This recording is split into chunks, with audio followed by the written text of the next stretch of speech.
ফিলিস্তিনের জমিনে মুসলমানের রক্তে লাল, আরাকানের নাফ নদীর পানি এখনো মুসলমানের রক্তের সাক্ষী, ঠিক কিনা? গুজরাটের জমিন এখনো মুসলমানের রক্তের সাক্ষী, কাশ্মীরের জমিন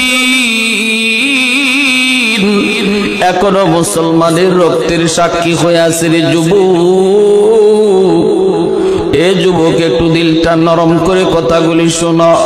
আমারে তোমারে খেলাধুলার ভিতরে দুশ্মন লাগায়া দিয়া আমাকে তোমাকে বিভিন্ন খেলার মধ্যে পাগল বানাইয়া ফিলিস্তিনের জমিনে তোমার মুসলমান বাইরে গুলি করে পাখির মতো হত্যা করতেছি।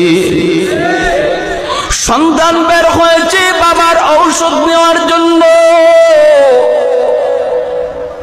অসুস্থ বাবা বিছানায়, এই সন্তান ঔষধ নিয়ে বাবার কাছে ফিরতে পারে না।